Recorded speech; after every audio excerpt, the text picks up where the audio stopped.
சொல்கிறோமே. உங்கள் கருத்தா? அது சிந்திக்க இல்லை, சிரிக்க.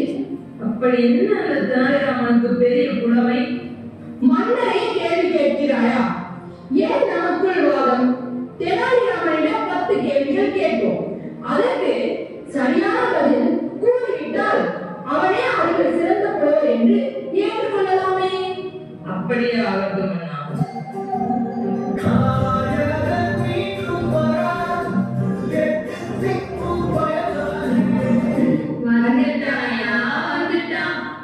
வணக்கம் அண்ணா. தாங்கள் என்னை அழைத்ததன் நோக்கம் என்ன? வாருங்கள் தெனாலிராமன், நான் இப்பொழுது உங்களின் புலமையை நிரூபிக்க 10 கேள்விகள் கேட்கப் போகிறேன். அதற்கு சரியான பதில் கூறிவிட்டால் நீங்களே அவர்கள் சிறந்த புலவர் என்று அறிவிக்கப்படும். ஏன் தெனாலிராமா சிரிக்கிறாய்? ஒன்றும் இல்லை மன்னா. அமைச்சர்களே, கேள்வியை நீங்கள் கேட்கிறீர்களா அல்ல நான் கேட்கவா? நீங்களே கேளுங்கள் மன்னா. பிரிக்க முடியாதது கல்வியும் எஸ்எம்சியும், பிரிக்க கூடாதது பெற்றோரையும் பிள்ளையையும், சேர்ந்தே இருப்பது ஆசிரியர்களும் மாணவர்களும், சேராதிருப்பது விடுமுறையும் நாங்களும், பேசக்கூடாதது பிரேக்லையும் லஞ்ச்லையும், பேசக்கூடியது ஸ்டேஜ்லையும் செமினார்லையும், அறிவுக்கு கல்வி, கல்விக்கு ஆசிரியர், ஆசிரியர் பயிற்சிக்கு எல்லாமே கல்வியியல் கல்லூரி. ஓ மலைகளே, தெனாலிராமா, நீயே அறிவில் சிறந்தவர். ஓ அருமை. அருமை. என்ன அமைச்சர்களே, இப்பொழுது புரிகிறதா? புரிகிறது மன்னா. தெனாலிராமா, நம் நாட்டில் மாணவர்கள் தேர்ச்சி பயத்தினால் தற்கொலை செய்து கொள்கிறார்களா? அவர்களை அதிலிருந்து மீட்க ஏதாவது வழி கூறுவேன். மன்னா, மாணவர்கள் மிகவும் முக்கியமானவர்கள். அவர்கள் நம் நாட்டின் வருங்கால தூண்கள். முதலாவதாக, பெற்றோர்கள் தங்கள் குழந்தைகளுக்கு வெற்றி தோல்வி நிரந்தரம் இல்லை என்பதை புரிய வைக்க வேண்டும்.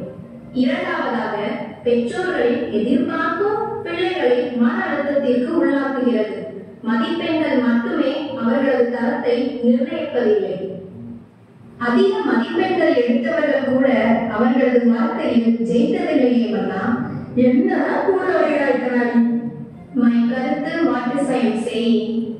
புரட்சி தலைவர் எங்க படிச்சாரு, டாக்டர் பட்டம் படுத்தாங்கடா.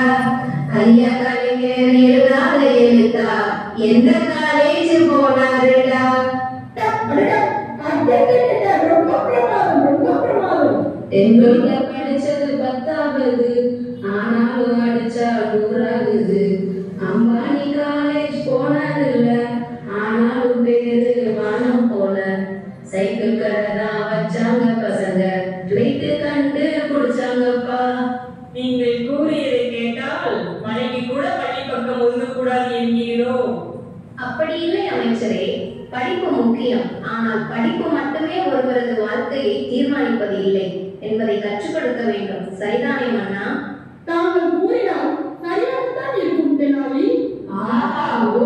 அருமை அருமை. மன்னா, வேறு எதுவும் இல்லை என்றுதான் நானும் கூற வந்தேன் மன்னா. யாரையா கூறுகிறீர்கள்? அரச இனிதை களையட்டும்.